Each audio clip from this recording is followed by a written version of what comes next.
Vraiment que le Seigneur vous fortifie. Amen. Que vous fortifie. Je sais que ce n'est pas facile. Amen. Amen.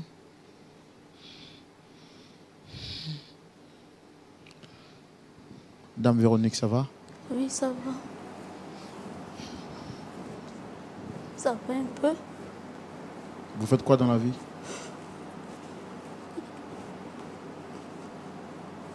Je suis étudiante. Ça fait combien de temps que vous vivez cette situation? Ça fait 3 ans maintenant. Comment les choses se sont passées? Comme je disais, ça fait 3 ans maintenant que mon père m'abuse. Tout a commencé quand mes soeurs sont parties en voyage. Et papa a demandé comme ça que je reste avec lui. En disant qu'il est malade, je ne portais pas bien, que de rester avec lui pour m'occuper de lui. Et un jour, papa m'a dit, Véronique, je vais manger quelque chose. Fais-moi manger. Je rentre dans la cuisine, attends, elle fait la cuisine. Et 2 minutes après, je vois mon père rentrer derrière moi. Bon, c'est mon père. C'est normal qu'il rentre derrière moi, c'est normal. Et un coup, je vois mon père m'attraper. Je ne reconnaissais plus mon père. Et il me disait comme ça que tu es belle, tu ressembles tellement à ta mère. Elle a tout ce que j'aime. Mon père a commencé à me toucher partout. Il me touchait. Je voulais crier. Il m'a dit non. Ne crie pas. Si tu cries, c'est comme une malédiction. Tu vas mourir. Soit c'est toi ou bien c'est moi. À cause de la peur.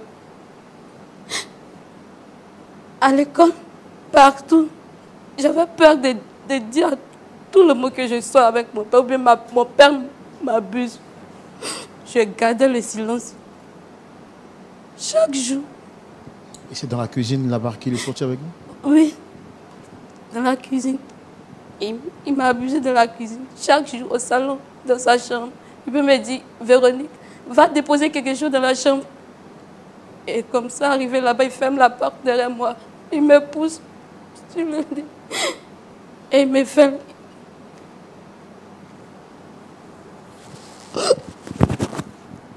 Et un jour, à l'école, j'avais une camarade qui regardait votre émission. Et elle m'a dit, Véronique, viens regarder, tu es calme, je ne te reconnais plus. Elle dit, bah, je me sens pas, je me sens pas aujourd'hui, donc laisse-moi pardon. Elle dit, non, viens regarder. Il y a les gens qui souffrent. Et regardez, je ne sais plus pas, c'était une histoire, il y avait une dame qui racontait, je ne sais pas. J'avais oublié l'histoire en fait. Et comme ça, elle me dit, elle a dit ça comme ça, Andrea, Véronique, si c'était moi, excusez-moi, le nom de ma cousine, Véronique. Elle m'a dit, Véronique, si c'est moi, je te jure, je vais tout dire. Un jour seulement, si je gagne, un jour seulement, si quelqu'un me touche, je m'en vais là-bas, ils vont m'aider. Peut-être que tu peux faire ça un jour. Si quelqu'un te touche, dis ça. Va là-bas et puis dénonce la personne. Elle a commencé à me dire ça. Et tu racontes quoi? Allez, dis quoi pour dénoncer qui? Je n'ai rien, laisse-moi. Elle dit, oh, je m'amuse. C'est juste pour te dire que ici, on peut dénoncer tout le monde. On peut dire tout ce qu'on veut. On ne peut pas avoir peur. Je dis, ok. Un jour, si quelqu'un te touche, va. Et arrivé à la maison, je tournais. J'avais pris mon téléphone.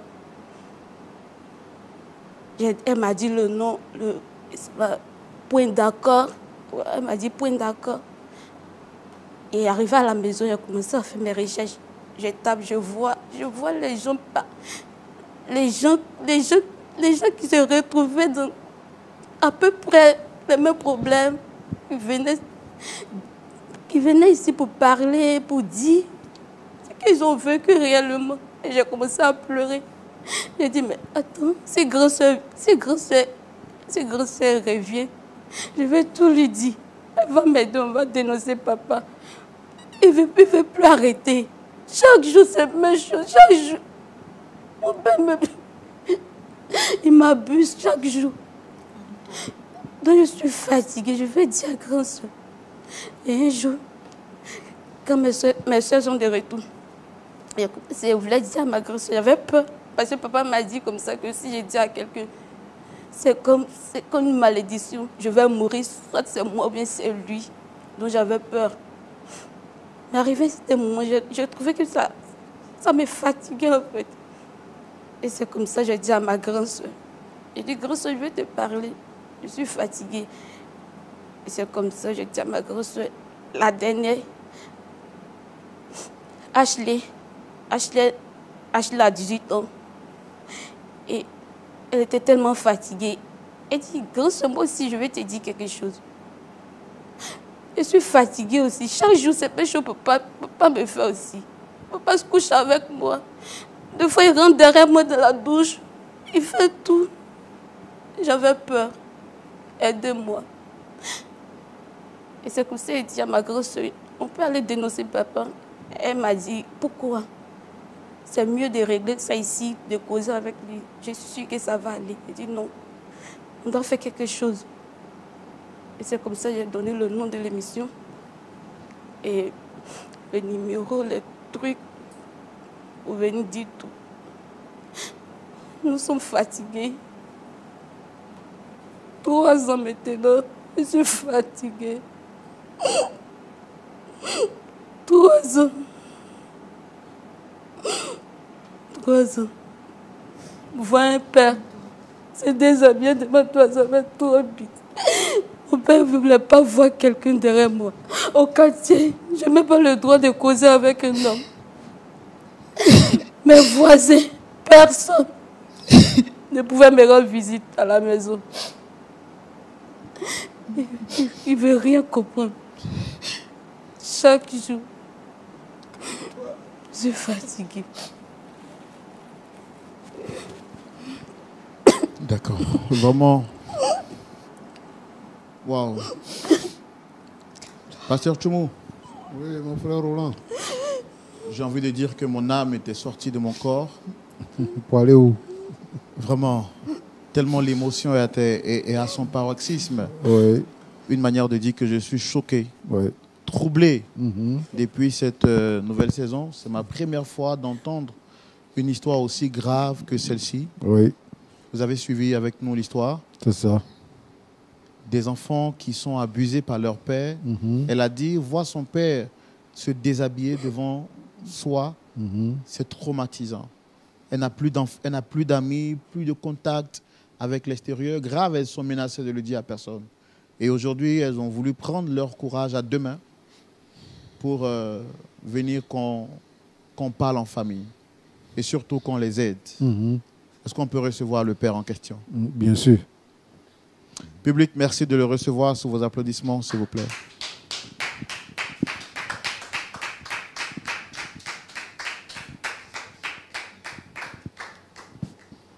Shalom à vous, messieurs. Installez-vous.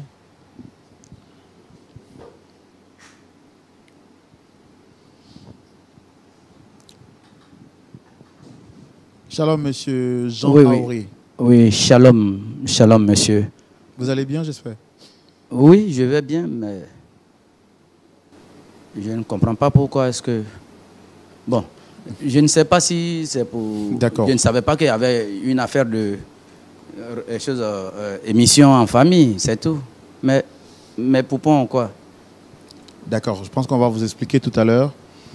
Mais avant, je veux quand même me présenter. Je suis Roland, présentateur de l'émission Point d'accord. Le pasteur Jean-Yves Tchoumou est en face. C'est une émission qui a pour vocation de régler des problèmes ou des mésententes entre partenaires ou en famille. Donc, vous avez été sollicité ici par ces deux belles dames que vous voyez. Oui. Et je voudrais d'abord, comme je le fais avec tout le monde, est-ce que vous les reconnaissez? Évidemment. Ce sont mes filles. Je dirais même que ce sont mes poupons. Et comme je le disais tout à l'heure, je ne savais pas qu'il y avait un truc de famille à régler ici. C'est tout. Sinon, ce sont mes poupons. Astrid, il y a quoi? Astrid. Bon, d'accord, excusez. Oui. Est-ce que tout va bien entre vous? Oh oui, tout va bien, vous savez. Tout va bien. Tout va bien. Dis la vérité que tout va bien comment? Je suis fatiguée. Attends, Véro, il y a quoi? Il y a quoi? Du tout. Dire quoi? Attends. Faut te calmer, il y a quoi? Mais Astrid, tu la laisses venir et puis elle est là, elle pleure, tu ne dis rien. Véro, calme-toi. Papa, laisse-la. Laisse-la tranquille, papa. Elle dit de la laisser, laisse-la. S'il vous plaît, essayez de vous calmer. Essayez de vous calmer. Essayez de vous calmer. Monsieur Jean Auré. Oui, monsieur. Excusez, j'en perds mes mots. Est-ce que tout va bien réellement entre vous et vos poupons? Bon, en tout cas, pour moi, il n'y a pas de problème. Et s'il y en avait, je pense que ça peut se régler à la maison. Hein, Astrid? Véro? On va tout régler ici. On va tout dire ici. Quelle maison? Quelle maison? Et puis tu vas continuer à m'abuser, c'est ça? Quelle maison? Hein? Et puis chaque jour, tu vas me faire comme si je suis de ta serviette. Ou je ne sais même pas quoi. Quel genre de père es-tu? Tu es un monstre. Un loup de Guissal, Nagno. Je suis fatiguée. Dis tout. Dis, vont t'aider, papa. Libère-toi. Vaut mieux de dire tout. Au lieu de garder le silence, tu nous tues un peu. Tu nous tues, papa. Calme-toi. Qu'est-ce que je t'ai fait? Calme-toi, Véro. Qu'est-ce que je t'ai fait, papa? Qu'est-ce que ma petite soeur a fait là, que 18 ans, papa? Grand soeur t'a fait quoi? Libère-toi, papa. Dis-tout, ils vont t'aider ici. Je suis fatiguée.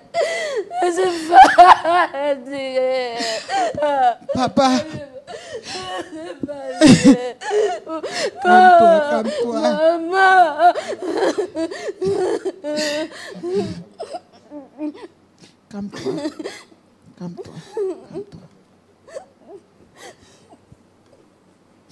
Calme-toi.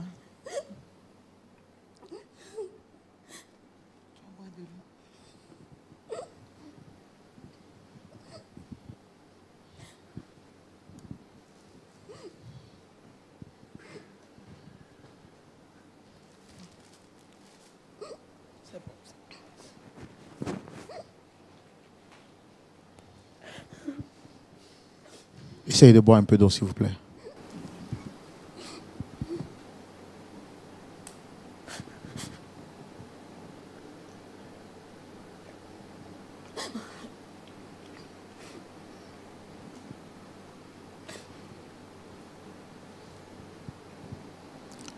Monsieur Aoué. Monsieur Jean Aoué. Monsieur Jean? Oui, excusez-moi.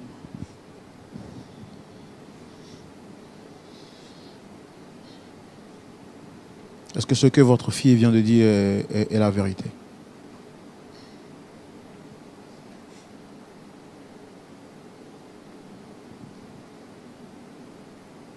Je ne suis pas fier de le répondre ainsi, mais c'est vrai.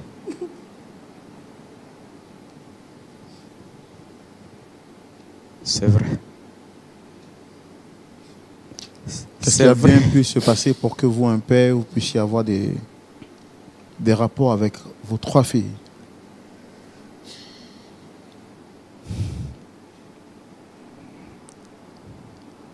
Comme elle l'a dit,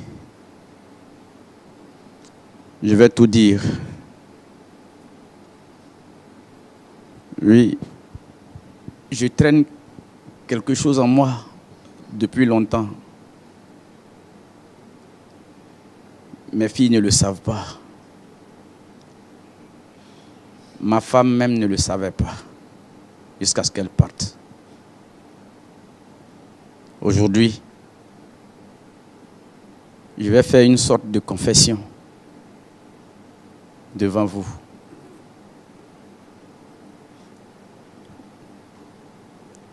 Dans ma jeunesse, je suis allé vivre chez mon oncle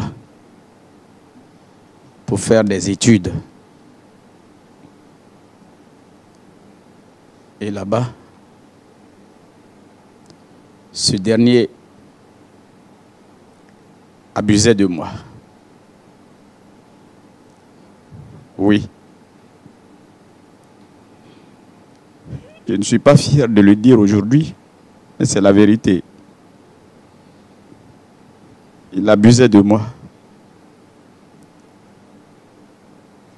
J'en souffrais. J'ai voulu aller en parler à mes parents, à papa et à maman. Je suis allé leur dire que voilà ce que tonton me fait. Mais non.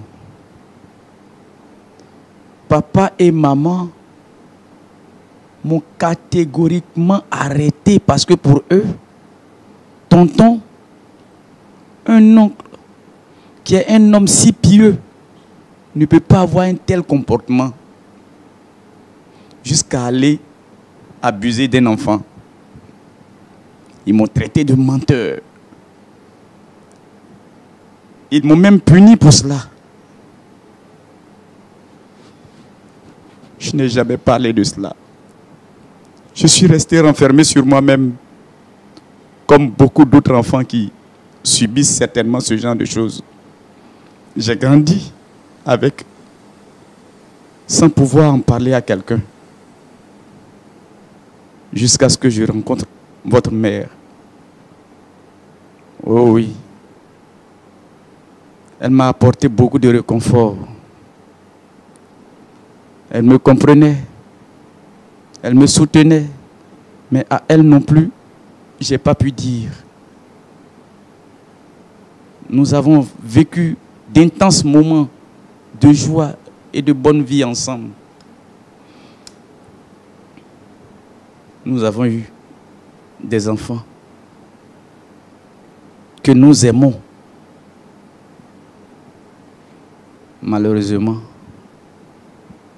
Malheureusement, Dieu l'a rappelé à elle.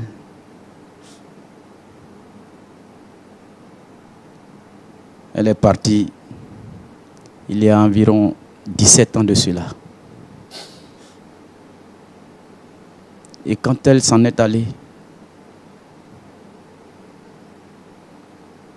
mes filles n'avaient que moi.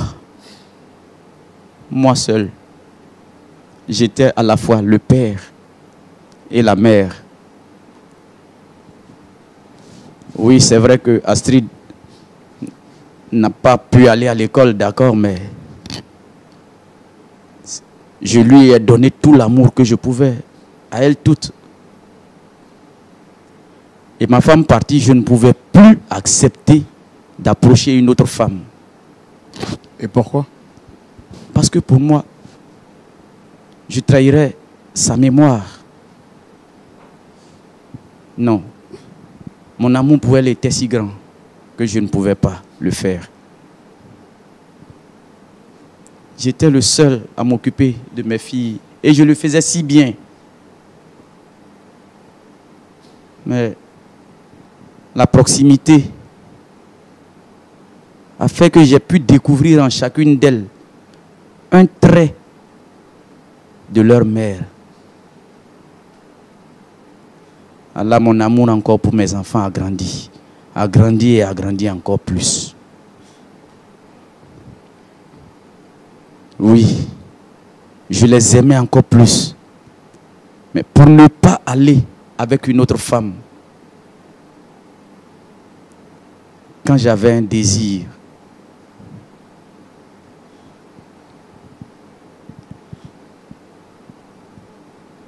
j'ai préféré me rabattre sur mes filles.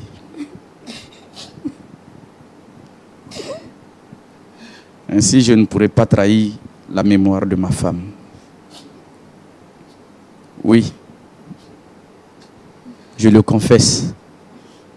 C'est pas beau, c'est pas bien. Je vous ai dit tant de choses pour pouvoir vous y emmener. Mais aujourd'hui,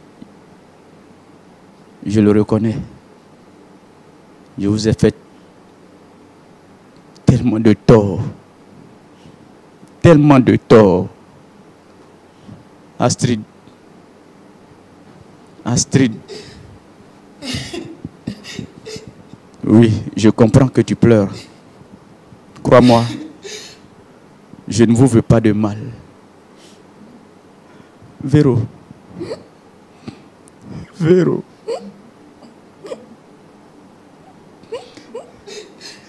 Tout ce que je peux vous dire, tout ce que je peux vous dire, je n'ai pas fait cela pour vous nuire. Je vous demande pardon. Pardon. Pardon, sincèrement. Astrid. Astrid. Monsieur, vous aussi, je vous demande pardon. Aidez-moi. J'aime mes enfants. J'aime mes enfants. Je les aime.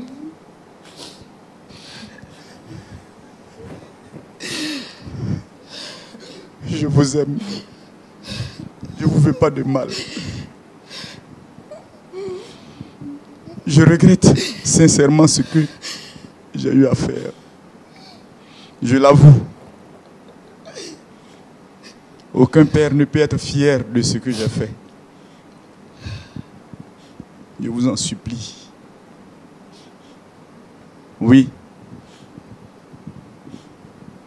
Ne l'oubliez pas, d'accord? Mais pardonnez-moi. Pardonnez-moi.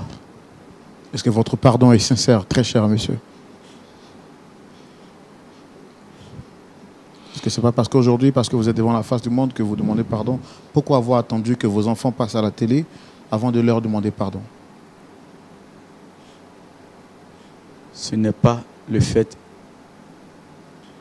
d'être à la face du monde, mais c'est le fait de sentir aujourd'hui, à travers ce que j'ai entendu, tout leur désarroi, que sans le vouloir, j'ai dû causer. C'est pourquoi je vous demande vous aussi pardon. Est-ce qu'il vous est arrivé une fois le désir de vouloir arrêter? D'abord, je voudrais vous demander, s'il vous plaît, de vous relever parce que je ne me sens pas à l'aise de vous voir à genoux en tant que personne âgée. Je sais que quand même, vous l'avez dit, vous regrettez.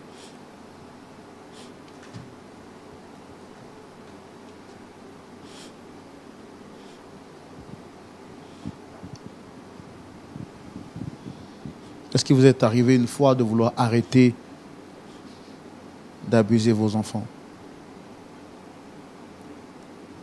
Oui. Il m'est arrivé très souvent de vouloir arrêter, mais vous savez, ces choses, quand ça arrive, vous n'êtes plus vous-même. Vous n'êtes plus vous-même. Je ne sais pousser par quoi, ni guider par quoi. Pu faire cela. Je vous demande pardon. Je demande pardon au monde entier. Et je demande que des hommes de Dieu prient pour moi aussi. Est-ce que vous allez à l'église? Occasionnellement. occasionnellement. Mais je ne suis pas fervent.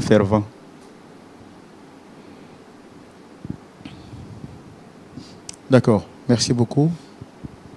Merci d'avoir reconnu votre erreur. Nous, notre rôle, mon rôle en tant qu'animateur, ce n'est pas de vous juger. C'était justement de créer le contact pour que l'échange soit établi.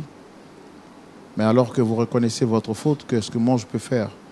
Nous allons laisser la parole à notre pasteur consultant pour savoir quel est son point de vue.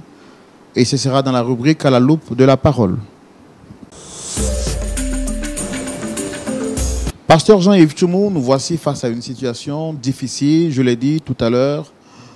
Mon âme est triste au plus profond de moi. Et quand je le disais entre guillemets, mon âme voulait donc s'envoler.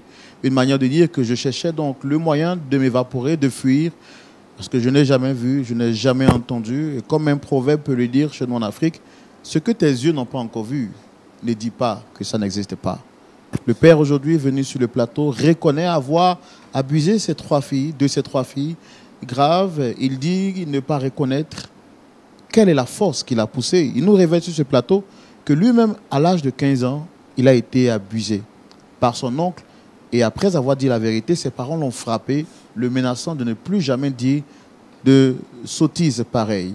Cette souffrance qu'il a vécue va s'aggraver depuis la mort de sa femme, une mort qu'il n'a jamais pu oublier jusqu'au jour d'aujourd'hui. Il retrouvait en ses enfants l'image de sa défunte épouse.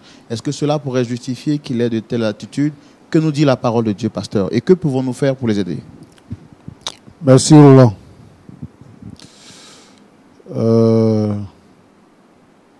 Les filles ont dit que ça fait 3 ans maintenant. Astrid, Oui, monsieur. tu fais quoi dans la vie? Vous dites? Tu fais quoi dans la vie? Tu fais quoi? Je suis commerçante. Tu es commerçante. Oui, oui. Ton commerce peut te permettre de prendre une maison? Oui. D'accord. Je pense que c'est ce que tu aurais dû faire depuis longtemps. Quand tu as constaté que le comportement de ton père avait changé vis-à-vis de toi et que vous avez eu des rapports sexuels et par la suite que tes soeurs sont venues te rapporter également que ce qui s'est passé avec toi s'est passé avec les autres, ce qu'il y avait de mieux, c'était de fuir, de partir, de prendre une maison et d'être hors de la vue de votre père. Tu serais parti avec tes soeurs, ça aurait été mieux. Ce que vous dites là, ce que vous êtes en train de dire là, sur ce plateau-là, a glacé tout le monde. C'est vrai que nous sommes dans la climatisation ici, mais le froid que chacun a ressenti est au-delà de la climatisation. Parce que, comme Roland le dit, c'est une situation très grave. Et vous avez accepté de vivre dans cette situation-là 3 ans durant. 3 ans durant. Bon. Maintenant, moi, ce que je me demande, c'est parce que ça fait 3 ans. Et pendant ces 3 ans, toi qui es la plus âgée, tu t'es senti bien dans cette situation ou bien quoi? Parce que c'est la révolte de tes petites soeurs maintenant qui fait que tu viens ici. Mais lorsqu'il y a une situation qui prévaut dans la maison et que c'est une situation indécente, il faut prendre déjà des dispositions. Il ne faut pas laisser le temps perdurer.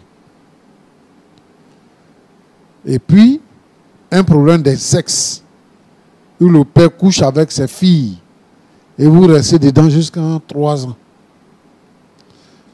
C'est parce que maintenant, il y a des gens qui veulent de vous, qui veulent vous marier, et lui, il est jaloux.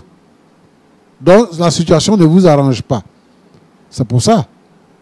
Donc, il aurait fallu que vous puissiez quitter la maison sans sa permission, parce que c'est une situation insoutenable. Que le Seigneur vous fortifie. Amen. Pour ce traumatisme que vous avez vécu toutes les 3. Roland, ce que je voudrais dire, c'est que M. Aoré dit que il y a quelque chose qu'il n'avait pas dit à sa femme et qu'après le décès de sa femme, c'est ce qui l'a conduit à coucher avec ses filles. Et que lui-même, il a été abusé par son oncle. Bon, il a fait des filles. Dieu lui a donné des filles. Il n'a pas fait des garçons. Ce que son oncle a fait avec lui là, ça c'est homosexualité. Donc normalement, il devait avoir des rapports de ce genre-là. Et n'a pas couché avec ses propres filles.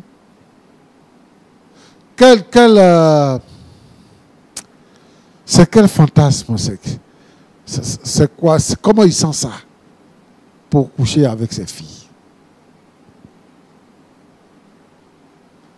Bon. Monsieur Aoré. Oui, pasteur. Je suis content que vous ayez demandé pardon. Mais je veux dire ici que vous êtes un homme... il faut avoir une autre force pour coucher avec ces 3 filles. Si c'était une fille, je comprends. Parce qu'il y a des gens qui disent qu'ils sont attirés par les filles. Mais toutes les 3 coucher avec elles, pour dire que c'est parce que ton oncle a fait ça avant, c'est ça qui t'a fait comme ça. Quand ta femme est morte là, ta première fille t'a dit, papa, il faut te marier. Tu dis non, je ne vais pas me marier parce que tu avais un plan. Femme est déjà chez toi à la maison, tu vas aller chercher femme dehors, pourquoi? Donc, tu es devenu le mari de tes propres filles. Et quand quelqu'un veut ta fille, tu te mets en colère. Tu menaces les jeunes qui viennent. Quand quelqu'un vient, il vient demander une liste de dot, tu te fâches, tu chasses la personne. Donc, qu'est-ce que tu veux? Tu veux les garder maintenant pour qu'elles soient tes femmes? Non, pasteur. Mais pourquoi tu ne veux pas qu'elles se marient? Ça aussi, c'est ce que ton oncle a fait là qui te fait faire ça?